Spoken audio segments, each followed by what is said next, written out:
Welcome to the Way of Canaan. This is my story of searching for what truly matters when traditional spiritual institutions seem to be falling apart.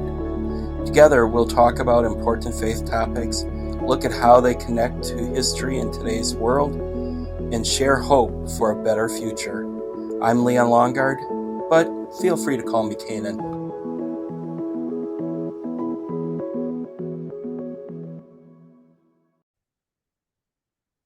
So today I'm wearing my Joshua Tree shirt. I don't know if you've ever noticed it when I wear my various Star Wars themed shirts, but it's a group of Jawas looking like U2 in on the Joshua Tree album, and it was something my brother found on one of these like Etsy or something like that years ago for a gift, and I think that's kind of appropriate as I'm doing this program. Actually, I'm going to do this as a two-part um, post of two episodes, just because of length. I'm thinking it might be a little longer than I want to put on for one, but Christmas is coming up. I thought, hey, about 11 years ago, 2014, I did a series of 5 blogs on 5 atypical Christmas songs that I was really liking, things that you wouldn't hear on your Christmas channel, not your typical type Christmas music or something you wouldn't hear in the store, but songs that talk about Christmas, that have a Christmas theme to them.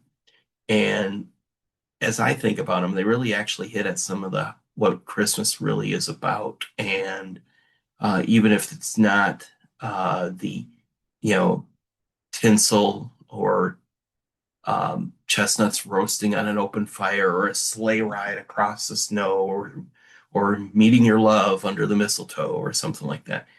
But these are kind of more kind of gritty. Some of them are a little gritty, but they're also just kind of they hit to what Jesus came for, and really what we hope, the hope we have because of the incarnation of Jesus.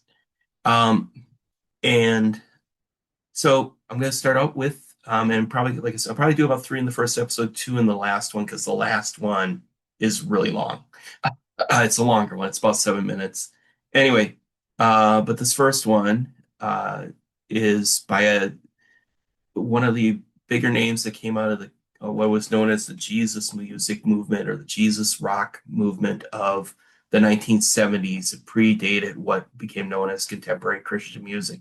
There's a guy named Randy Stonehill, and Randy Stonehill, in some ways, he was like the what's Weird Al before there was Weird Al. He didn't do parody, but he would do these quirky, satirical, loud songs, and sometimes his videos just had this weird theme to them. It was just the comedy involved in it was just really hilarious, in addition to the music that he did.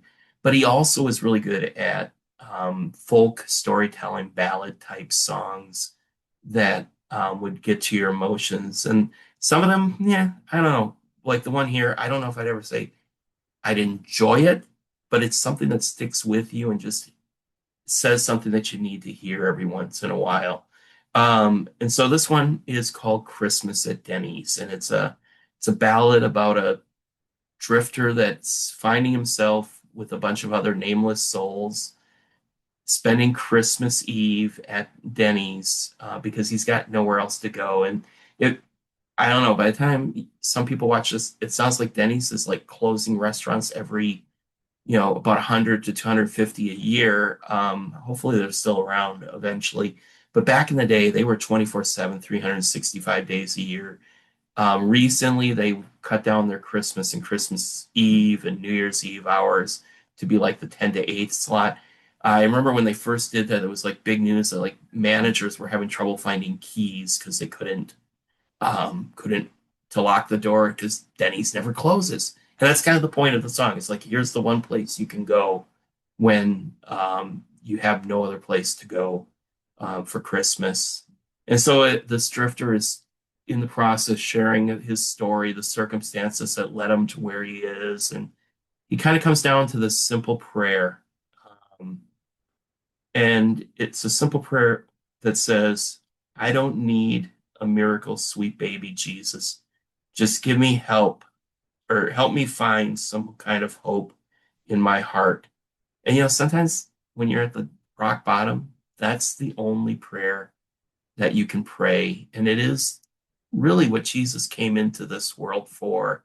And I think of it, I've spent 8 years or more, I think, working with people experiencing homelessness around Indianapolis. And this story, the story of the song, is a story I often heard of the circumstances that would lead somebody to be living on the street, sleeping in a tent, um, enduring the cold, and not having any place to go for Christmas.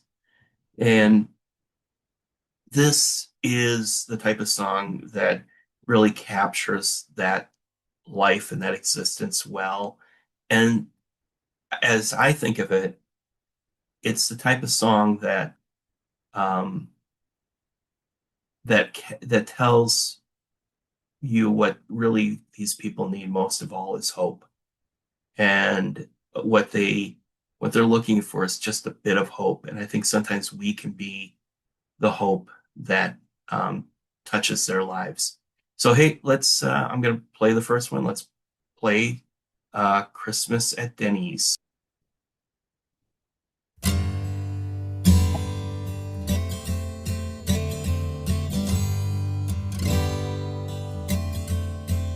They got Christmas music piped in through the ceiling, and the refills of coffee are always for free.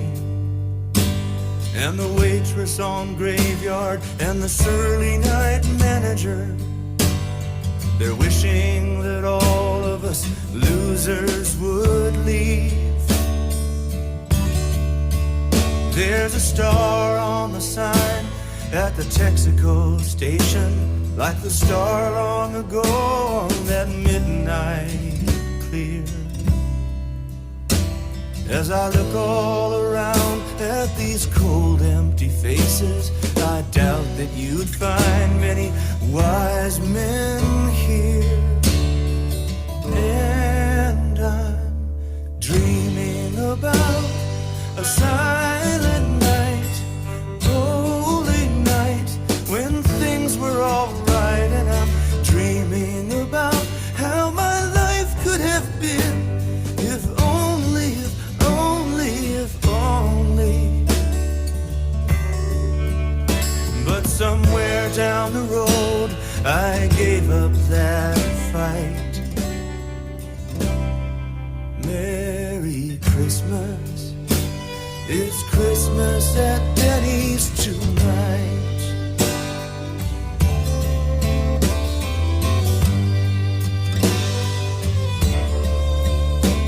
Once I had a home and a wife and a daughter, had a company job earning middle class pay. Then Lisa got killed by a car near the schoolyard, and my wife started drinking just to get through each day. I will never forget that little red wagon turning to rust all alone in the rain. One morning I flagged down a truck on the highway. I just couldn't bear to go back there again. And I'm dreaming about a silent night, holy night, when things were all right. And I'm dreaming about how my life could have been if only, if only, if only. Well, it's not just the blind man who loses his sight.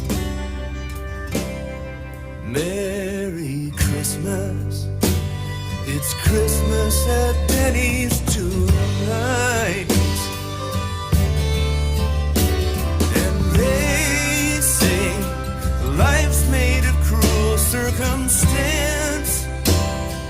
Fate plays the tune and we dance.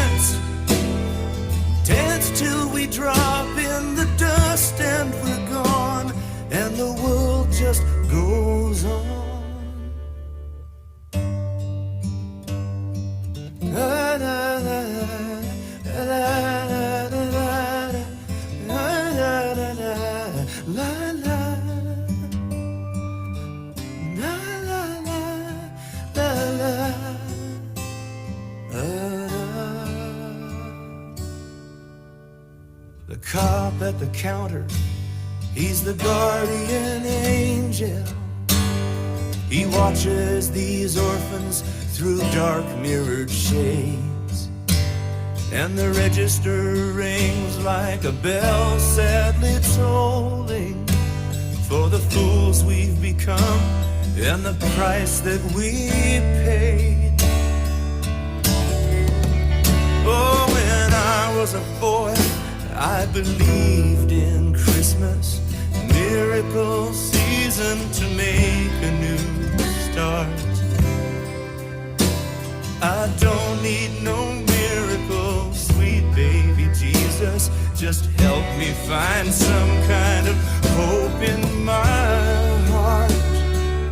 And I'm dreaming about a silent night, holy night, when things were all right. And I'm dreaming about how my life could have been if only, if only, if only. But I'll still be here at the morning's first light. Merry Christmas, it's Christmas at Denny's tonight. Merry Christmas, Christmas at Denny's tonight.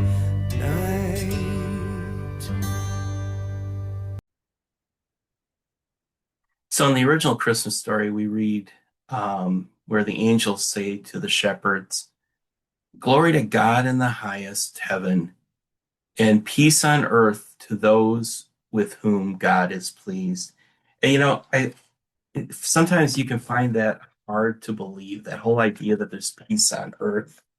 Um, just seems to be kind of something that evades us at times. I mean, you look at the world around us and you're like, when is it coming? Because I mean, look at where we're at right now. Um, two ongoing conflicts. One of them simmered down a little after a ceasefire, but there's been these two conflicts that have been going on for years in the last 2 years between Israel and the Hamas in the Gaza Strip. And even though our administration is claiming that they've brought about peace, 400 people have died since that ceasefire has been had been negotiated or signed. And ongoing, Ukraine has been going on for over 2 years now, and you're wondering when that's going to end. And somebody said he could fix it all in day one, and obviously a year later he hasn't. And I think that's really a sign of how elusive peace is. And I think the other thing, when you think of it, yeah, others, I mean, mass shootings that we see going on. We just had the massacre at Bondi Beach, carried out during a Hanukkah celebration. And really, it seems that a lot of times this time of year is when we see a lot of that happen. Maybe it just stands out more because of the just the contrast to, hey, this is supposed to be the season of peace and we're not having it. Or I don't know, maybe there's a spiritual component to it. Say what you can, say what you may want to say about a devil. There seems to be some type of an adversary that works to bring out the worst in humanity. And however that is working out in a spiritual realm, in a physical realm, it manifests itself in these acts of violence. And in some of that, it's the paradox of, you know, we live between, Christians talk about the idea of an already not yet manifestation of the kingdom of God. That when Jesus came, the kingdom of God was initiated on earth, but it won't come to its full fulfillment until Jesus returns. That's essentially a core theology within Christianity. Something I hold on to is the hope that there will be a final fulfillment of the kingdom of God. And um, So as I think about stuff like this, I often think of the U2 song Peace on Earth, which was on their All the Things You Can't Leave Behind album. They used it, I think, not post nine. It was like end of the 90s, beginning of the 2000s. For the Concert of the Heroes, it was like one of those songs that they used after 9/11 when a number of artists came together to support the firefighters that had been, the families of the firefighters that had been lost in the 9/11 attacks on the World Trade Center. So, I mean, and so this song came out of a conflict, and it's been something to promote peace, but a recognition that peace is not real or fulfilled yet. And so as you hear the song, as I listen to songs, sometimes I'm like thinking it's kind of like if you remember the old Christmas song, I heard the bells on Christmas Day. It's the I heard the bells of our generation because it longs for peace but recognizes it's not real, and it almost can slip into this cynical idea if we're not careful. And I think when we realize that, when we look at the situation we're in, I think, and we think about the idea of peace on earth, a couple of different ways we can focus on it. There's the commercialism way, which is basically create my own world of peace around me and just ignore everything going on. As long as I have peace and I can create peace by buying all these products to create peace in my own little circle, life is good.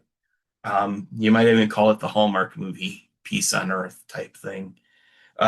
Or this, you can take the approach that, hey, it's not possible. I'm just giving up.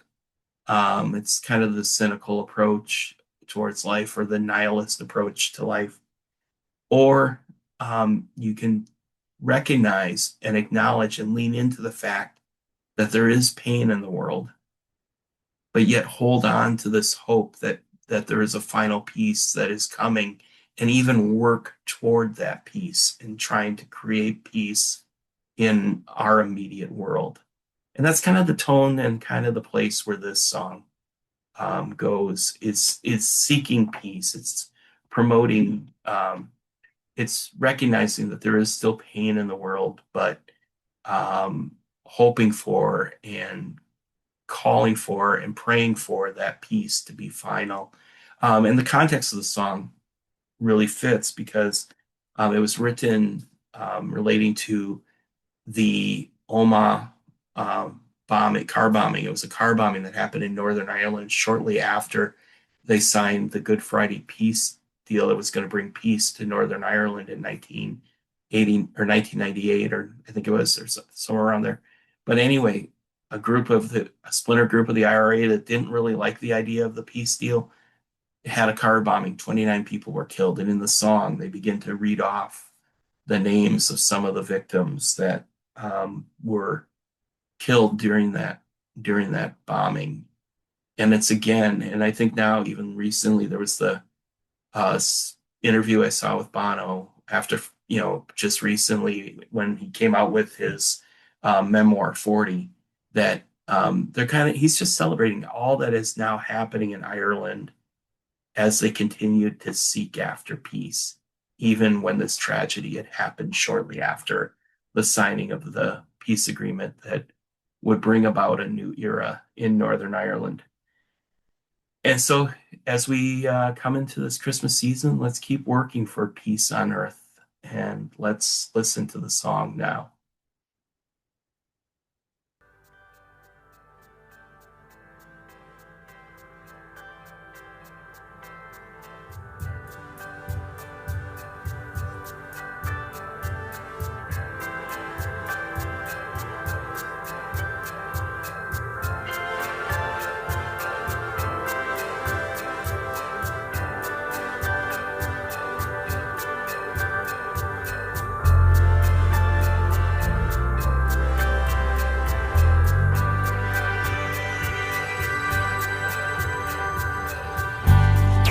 Heaven on earth,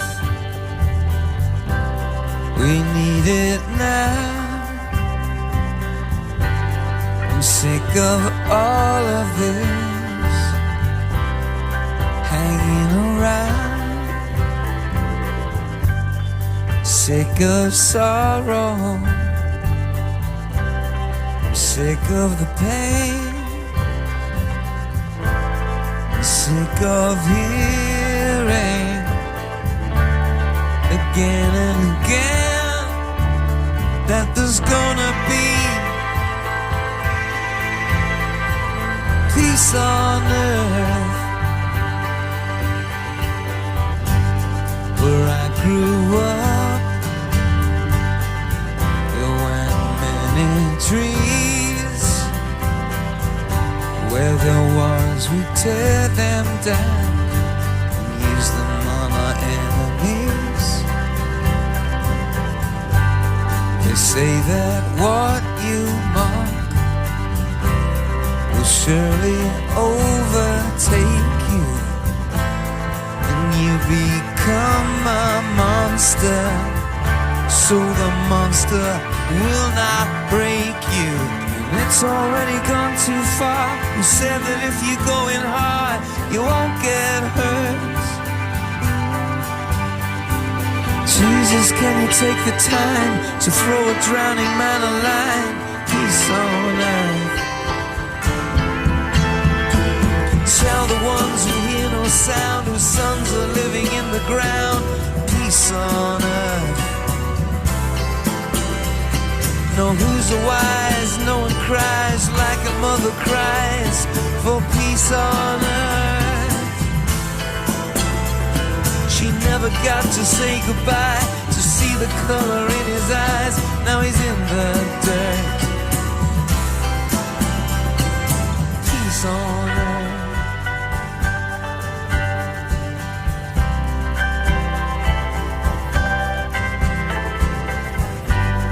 They're reading names out over the radio. All the folks the rest of us won't get to know. Sean and Julia, Gareth, Ann and Breeder, their lives are bigger than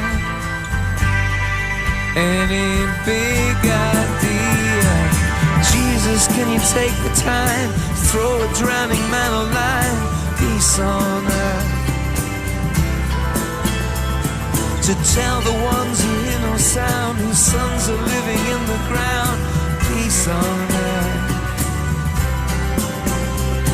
Jesus, in the song you wrote, the words are sticking in my throat. Peace on earth.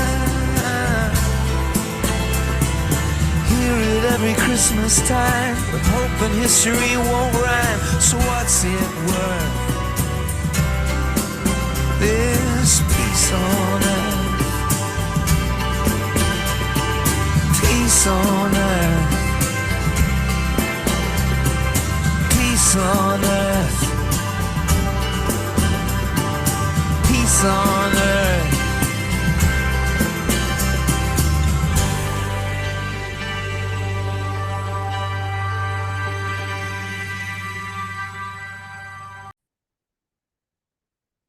So this summer, I got to go to one of my bucket list concerts. As I think I mentioned in a previous episode, I have been doing some, this summer I spent some time working, doing part-time parking at the local amphitheater music venue we have right here in our area.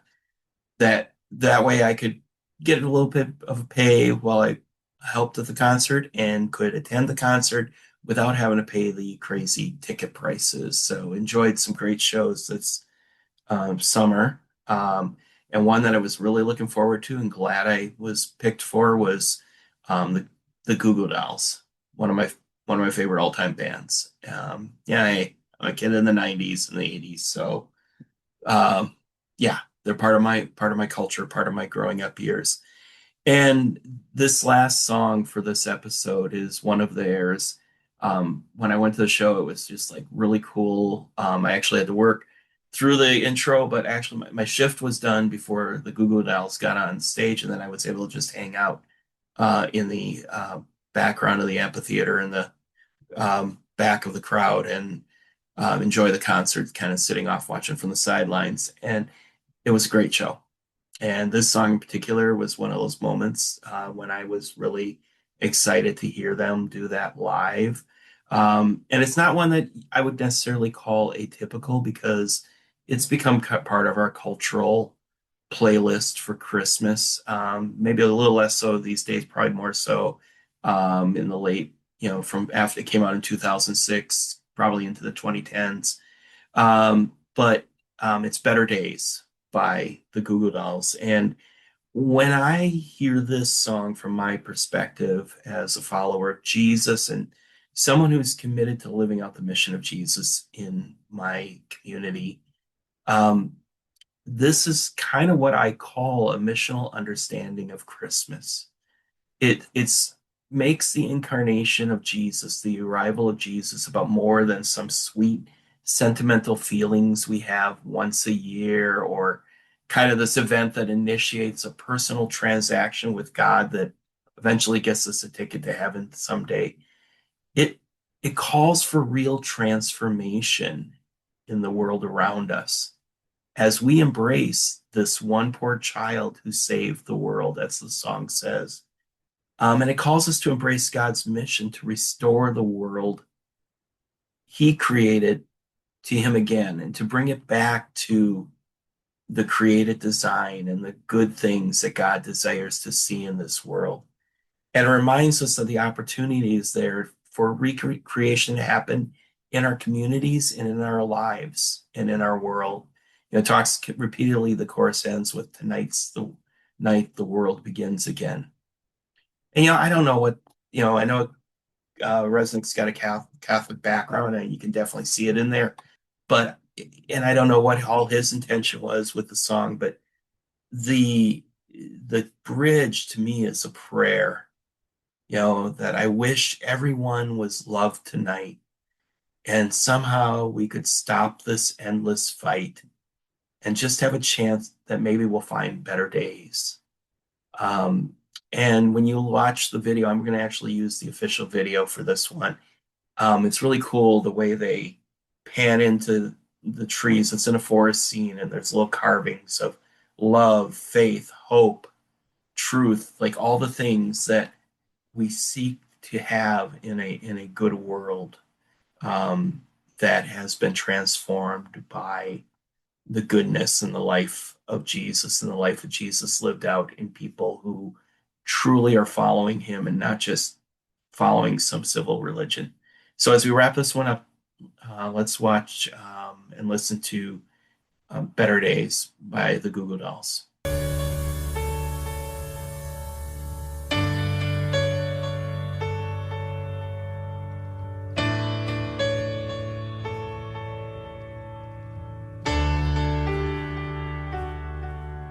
And you ask me what I want this year, and I try to make this kind and clear. Just a chance that maybe we'll find better days. 'Cause I don't need boxes wrapped in strings and designer love and empty things. Just a chance that maybe we'll find better days. So take these words and sing out loud, 'cause everyone is forgiven now. 'Cause tonight's the night the world begins again.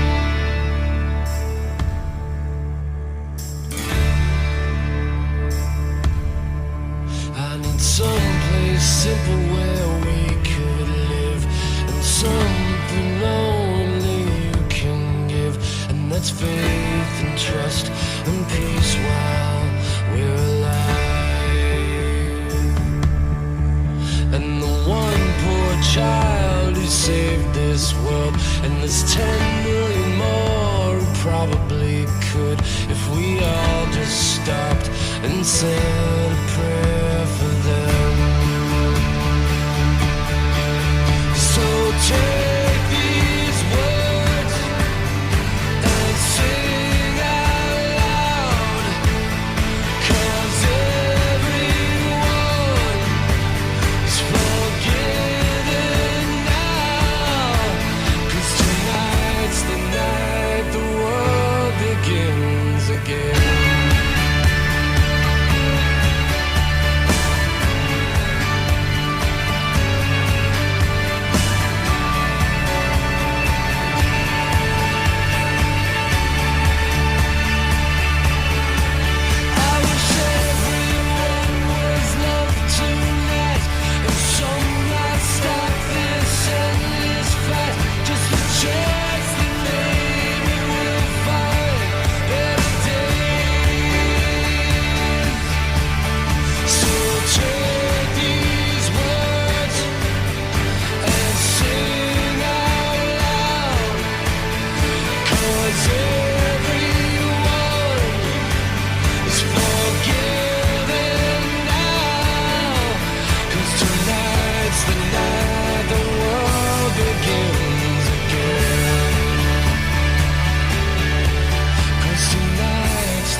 This has been The Way of Canaan. Thank you for joining me on this journey.